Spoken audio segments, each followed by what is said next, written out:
Bonjour et bienvenue à tous dans cette nouvelle vidéo. Ici Angélique d'Invest in French. Maintenant que vous êtes incollable sur les Covered Call ETF ou FNB de vente d'options d'achat couvertes, je vais pouvoir vous en présenter un qui est très connu dans le milieu mais qui est aussi très critiqué. Je vous en dirai plus un peu plus tard. C'est un fonds américain, donc pour éviter tout souci de taxes, le mieux c'est de le détenir dans un RRSP ou dans un TFSA, mais par contre là, vous aurez tout de même les 15% de taxes américaines prélevées à la source. Vous n'aurez aucun document à remplir à la saison des taxes. Les 15% sont retirés du montant que vous recevez à chaque versement. Et s'il est détenu dans un compte non enregistré, alors là c'est une autre histoire et je vais revenir dessus un peu plus tard. Mais avant, si vous n'avez aucune idée de quoi je parle quand je mentionne les Covered Call ETF ou FNB de vente d'options d'achat couvertes, je vous conseille de mettre cette vidéo en pause et d'aller de suite visionner ma précédente vidéo sous peine de ne rien comprendre à celle-ci. Je vous mets le lien en haut à droite. Et si vous avez besoin de vous rafraîchir la mémoire sur ce que sont les options, je vous mets le lien de la vidéo que j'ai faite sur le sujet dans la description en dessous. N'hésitez pas à la revisionner avant de lancer celle-ci. Donc dans cette vidéo, je vais vous redonner vite fait une petite piqûre de rappel sur ce que sont les Covered Call ETF, puis ensuite on verra pourquoi et comment les utiliser dans son plan d'investissement sur le long terme, enfin comment utiliser celui dont je vais vous parler, mais tous ceux du même genre devraient pouvoir entrer dans cette même boîte. Et surtout si oui ou non c'est un outil rentable pour les investisseurs débutants que nous sommes. Je vais utiliser des tableaux, des graphiques et plein de chiffres, donc soyez prêts mentalement. Mais avant d'aller plus loin, si vous ne l'avez pas encore fait, n'oubliez pas de liker cette vidéo, de vous abonner à la chaîne, de commenter et aussi de partager comme vous le faites si bien sur chacune de mes vidéos. Merci d'avance. Et maintenant, allons découvrir ce fameux ETF. Mais avant de sauter à pieds joints dans cette vidéo, je vais vous redonner rapidement la définition de ce qu'est un Covered Call ETF ou FNB de vente d'options d'achat couvertes. Le fonds achète des parts d'une compagnie suivant un index ou non, puis met en place des ventes d'options d'achat couvertes sur chacune des actions individuellement ou sur l'ensemble de ces actions, donc sur l'index, pour faire de l'argent avec les primes récoltées. La plupart du temps, ce sont des contrats courts d'1 ou 2 mois pour avoir un maximum de primes qui rentrent et surtout moins de chances que l'option soit exercée. Ces ETF particuliers sont managés plus activement que les simples ETF de base, ils ont donc des frais de gestion un peu plus élevés que la normale. La moyenne semble être de 0,70%. Les ETF qui font appel à la vente d'options d'achat couvertes investissent dans des actions dont le rendement est durable et attrayant. Ils permettent aux investisseurs de recevoir un revenu élevé avec les primes provenant des options ainsi que des dividendes provenant des actions et en même temps, la plupart du temps, de profiter d'éventuels gains en capital sur le long terme. Maintenant qu'on a revu le principe des Covered Call ETF, essayons de voir s'ils sont vraiment intéressants à posséder dans son portefeuille boursier et surtout, pourquoi ne sont-ils pas plus connus? Enfin, en tout cas moi, ça ne fait pas longtemps que j'ai mis la main dessus. Et vous les connaissiez avant ces 2 dernières vidéos? Pour que ce soit plus juste pour tous mes auditeurs, je me devais de prendre un fonds américain. Je vais donc vous parler du Global X Nasdaq 100 Covered Call ETF, symbole QYLD. Maintenant, une petite présentation vite fait de ce fonds. Alors, il existe depuis 2013. À l'heure actuelle, il possède des parts de 103 différentes compagnies comme Apple, Microsoft, Amazon, Tesla, Google, Facebook, etc. Et le montant actuel de ses actifs sous gestion est de 4,96 milliards de dollars. Ses frais de gestion sont de 0,60%. Son prix actuel est de 22,72 dollars américains et le plus intéressant, son rendement de dividende sur les 12 derniers mois est de 12,02% avec un versement mensuel. Il faut savoir qu'il paie ce dividende mensuel depuis 7 années désormais, donc presque aussi longtemps que son existence. Ça paraît trop beau pour être vrai, n'est-ce pas? En effet, il y a aussi un côté négatif. D'ailleurs, si vous faites des recherches à droite et à gauche sur cet ETF ou tout autre Covered Call ETF, vous verrez tout plein de choses contradictoires. Je vais donc essayer de vous expliquer comment investir dans cet ETF pour avoir de bons résultats et surtout ce qu'il ne faut pas faire, même si ces 12% font bien rêver. Essayons tout d'abord de comprendre comment fonctionne cet ETF en étudiant les infos mises à disposition sur le site officiel de ce dernier. On peut voir que le fonds QYLD achète des actions des 100 compagnies présentes sur le Nasdaq. Ensuite, il vend des options de l'index Nasdaq 100, symbole NDX, et non sur les compagnies une par une.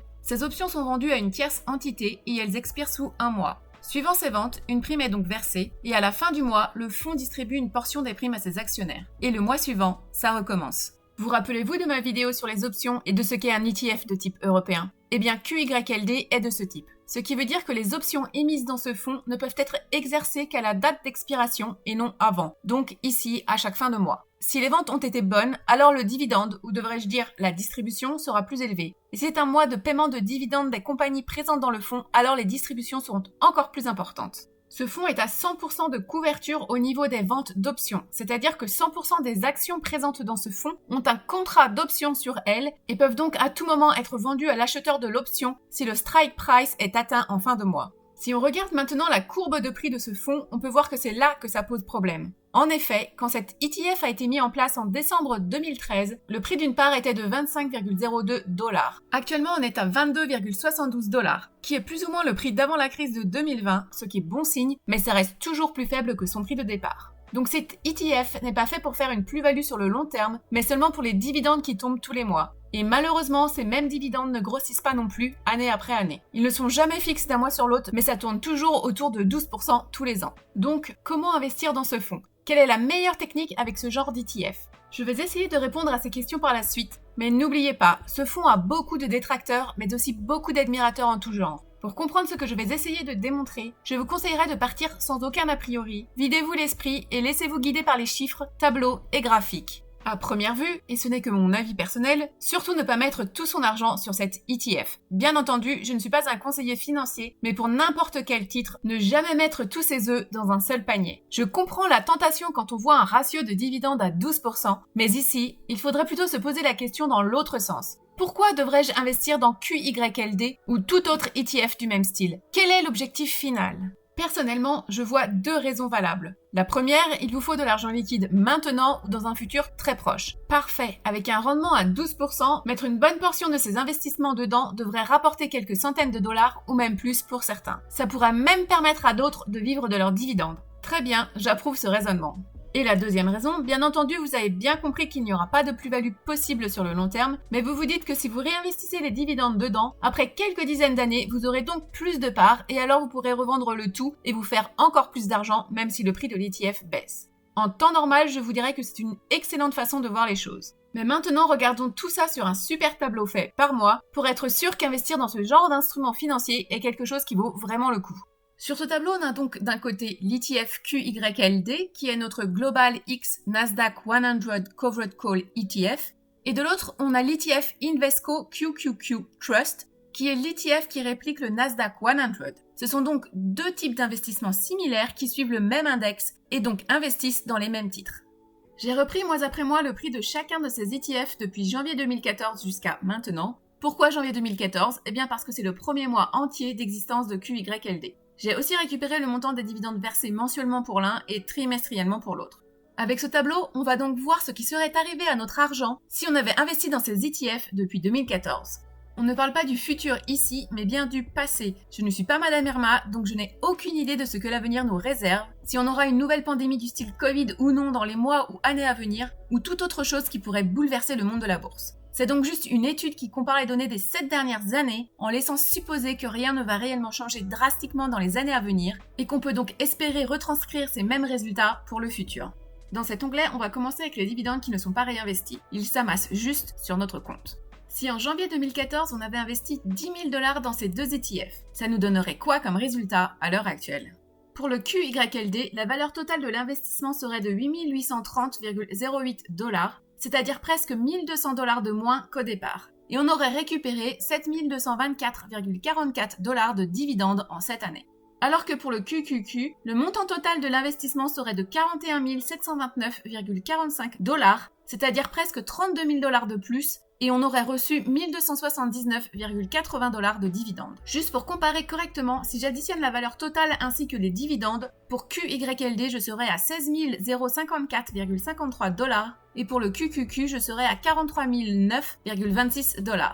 Les résultats parlent d'eux-mêmes, je pense. Le montant total de QQQ qui est presque 3 fois plus que celui de QYLD, ça nous prouve bien que cet ETF n'est vraiment pas fait pour voir son portfolio grossir même sur le très long terme. Par contre, le montant total des dividendes de QYLD est presque 6 fois plus que celui de QQQ. Regardons maintenant un autre exemple avec des chiffres différents. Vous êtes en retraite anticipée et vous vivez de vos investissements. En janvier 2014, vous avez investi 240 000 $ dans QYLD. La valeur de l'investissement serait actuellement de 211 922,01 $, soit une perte de plus de 28 000 $ de capital, mais vous récupéreriez entre 1 200 et 2 200 $ par mois de dividendes, ce qui est bon. Soit un total de 173 386,67 $ en cette année.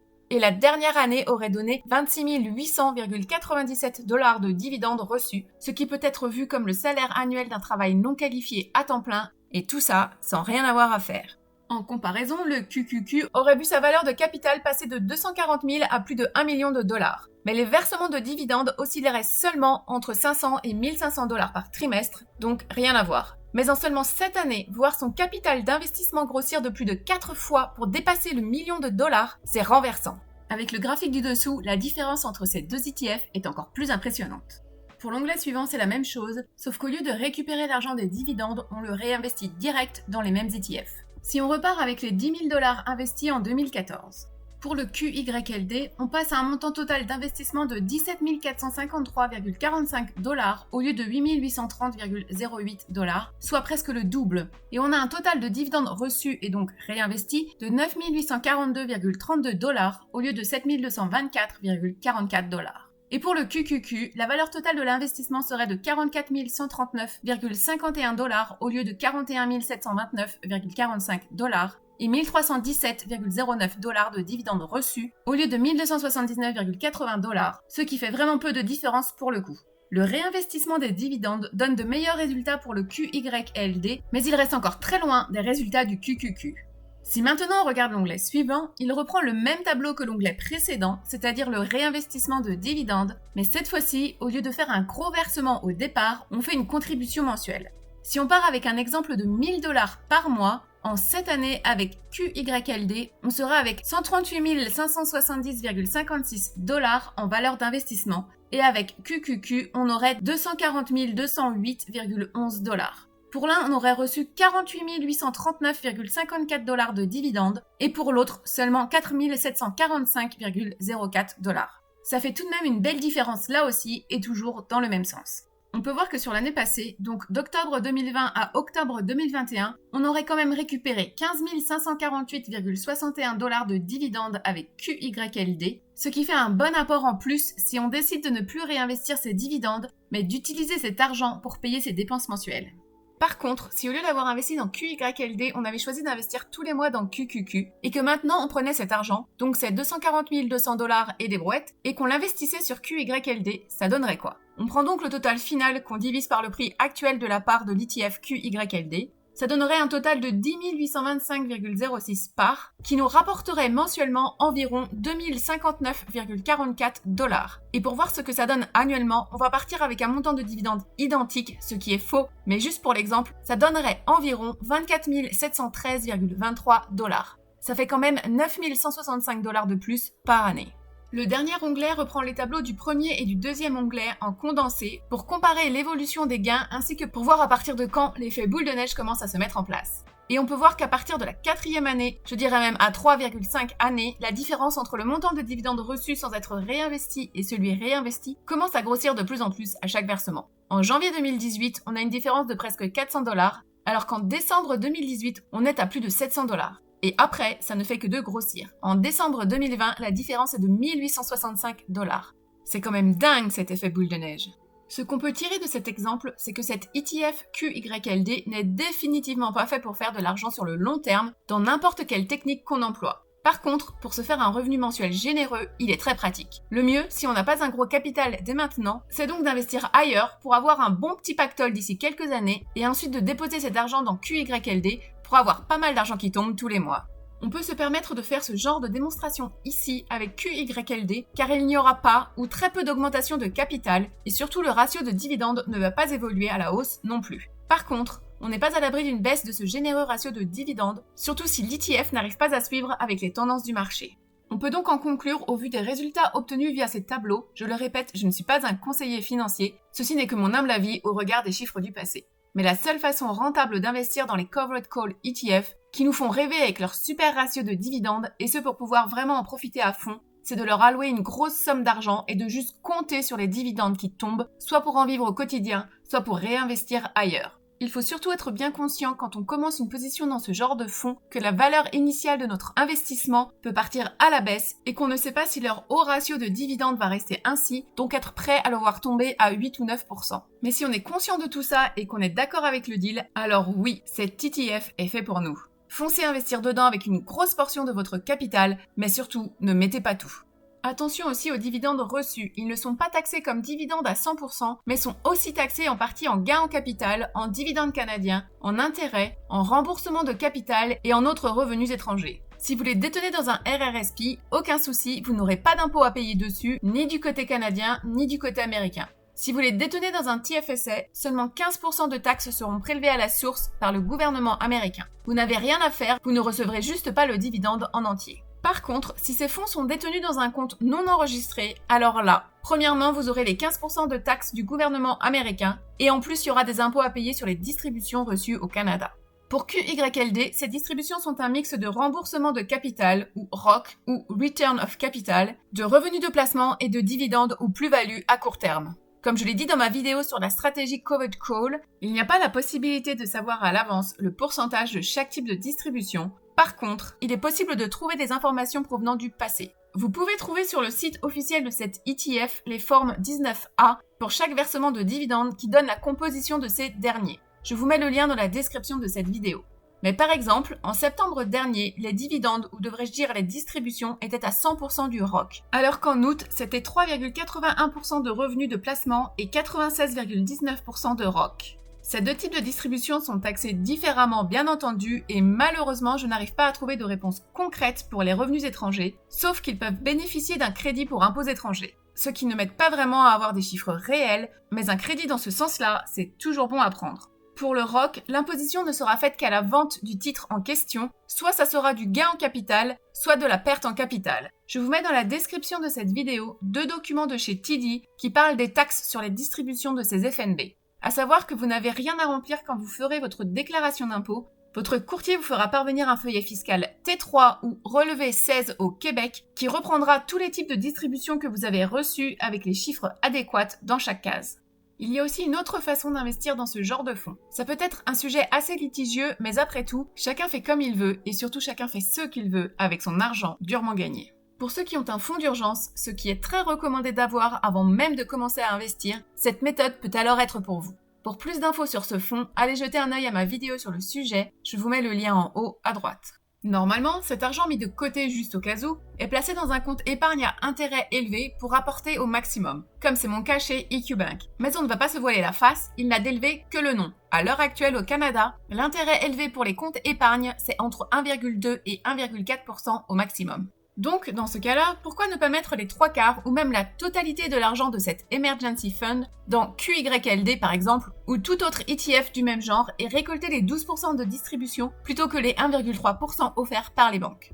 Vous allez me dire, mais si une galère arrive et qu'on a besoin de cet argent ASAP, comment on fait, vu que c'est quand même le but principal de ce fonds d'urgence ? Eh bien, la réponse pourrait être que si jamais une grosse galère nous tombe dessus, eh bien, la première chose à faire serait d'utiliser ça ou ces cartes de crédit pour payer ce qu'on doit payer en urgence. Au passage, récupérer un peu de cashback avec. Et ensuite, sachant que le prix de ce genre de fonds ne varie pas ou peu d'un mois sur l'autre, si on a réellement besoin d'une partie de cet argent ou de la totalité, on vend nos parts de cet ETF et sous 3 à 5 jours, on peut avoir cet argent en main et rembourser nos dettes sur nos cartes de crédit. Et entre-temps, on aura aussi récupéré quelques centaines de dollars plutôt que des dizaines avec un compte en banque qui nous permettront d'investir dans autre chose ou de se faire plaisir. Vous en pensez quoi ? Voici un autre tableau qui cette fois-ci compare l'ETF QYLD avec un compte épargne à intérêt élevé.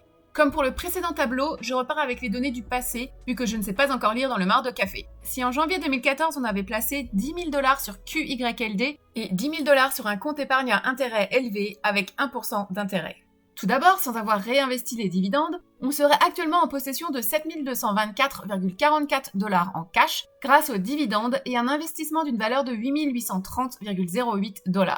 Et si on avait réinvesti les dividendes, on aurait un investissement d'une valeur de 19 362,73 $ et on aurait reçu un total de 10 856,37 $ de dividendes sur ces 7 années. Alors qu'avec notre compte épargne, on aurait toujours nos 10 000 $ dans notre compte, ainsi que 783,33 $ récupérés grâce aux intérêts, ou si on avait réinvesti les intérêts reçus, on serait avec un total de 10 804,07 $, ce qui donne un peu plus de 800 $ d'intérêts reçus en cette année.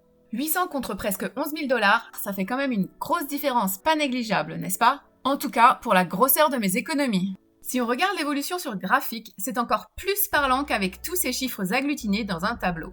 Ce premier graphique nous montre l'évolution de l'argent récupéré grâce à l'investissement de base, en gros le cash flow généré par soit l'ETF, soit le compte épargne, et on peut aussi voir la différence avec les dividendes ou intérêts réinvestis. D'un côté, on tourne autour de 800 $ avec ou sans réinvestissement, alors que pour l'ETF, ça va de 7 000 à 11 000 $ en cette année. Ça fait quand même pas mal d'argent en plus dans ses poches. Si on regarde le deuxième graphique, là on voit l'évolution du total de nos investissements, ETF ou compte épargne, avec réinvestissement ou pas. On peut voir pour l'ETF que la valeur de l'investissement sans réinvestissement des dividendes est en dessous de la mise de départ sur quasiment les 7 années. Ce qui n'est pas cool quand on y pense, parce que si on a besoin de ces 10 000 $ pour une urgence et qu'en fait en vendant le tout on ne peut récupérer que 9 000 $, eh bien c'est quand même super ennuyeux d'avoir 1 000 $ de moins à dépenser et c'est quelque chose qui n'est pas négligeable. Alors que si on réinvestit les dividendes versés, alors là on double presque la mise de départ en seulement 7 ans. C'est incroyable. Comme je l'ai dit dans ma précédente vidéo, je découvre tout juste ce genre de fonds. Si vous ne les connaissiez pas non plus, je suis donc au même stade que vous, mais avec quelques semaines d'avance et de nombreuses heures de recherche sur le sujet. À l'heure actuelle, j'ouvre toutes les portes qui se présentent à moi pour avoir la possibilité de récupérer un maximum d'argent sans avoir à faire le moins de choses possible. Viser une retraite anticipée comme je vous en ai parlé dans ma vidéo sur le FIRE Movement et surtout sans mettre en danger mes économies durement gagnées. Donc, si vous avez d'autres options ou choses à rajouter ou tout autre détail à faire partager, je suis tout oui, tout comme la plupart de ceux qui vous liront. Être en possession de bons plans pour avoir encore plus d'argent, c'est le but de cette chaîne YouTube. Et voilà, c'est fini pour aujourd'hui. Alors, vous en avez pensé quoi de ces ETF et de leur super rendement de dividendes qui fait rêver? Les connaissiez-vous? Êtes-vous intéressé ou pas du tout? Si vous en possédez, lesquels et quelle est votre technique d'investissement envers eux? Il en existe des plus ou moins généreux en distribution, mais certains offrent aussi la possibilité d'avoir un gain en capital sur le long terme, moyennant un ratio de dividendes moins élevé. Comme on peut le voir sur ce document, au sein du même fournisseur que QYLD, il en existe deux qui sont à 50%. Ça signifie que seulement 50% des actions présentes dans ce fonds ont un contrat sur leur tête, et pour les autres, elles permettent d'avoir du gain en capital sur le long terme. Personnellement, je possède toujours mes 60 parts de l'ETF TXF dans mon TFSA, qui a un rendement de presque 10%, et seulement une part de l'ETF QYLD dans mon RRSP. Pour le moment, c'est encore en traitement, ou devrais-je dire en train de se mettre en place, promis vous en saurez plus rapidement, mais la deuxième façon d'investir dans ce fonds, dont j'ai mentionné juste au-dessus, me tente vraiment beaucoup. Sur le point que je vais me laisser tenter, malgré les 5% restants de mon cerveau qui me dit que ce n'est pas sérieux. Mais comme j'aime faire les choses bien et sans trop perdre d'argent dans le processus, ça va prendre plus de temps que ça ne le devrait si j'avais employé le chemin le plus court. Ce que je peux dire, c'est que j'espère que ces changements seront mis en place avant la fin de l'année et que je vais pouvoir en profiter très vite pour avoir plus de cash à rentrer tous les mois. Encore un peu de patience à avoir pour avoir quelques chiffres concrets. Merci à tous pour votre fidélité, n'oubliez pas de liker la vidéo, de vous abonner à la chaîne et de commenter. Merci encore et à bientôt.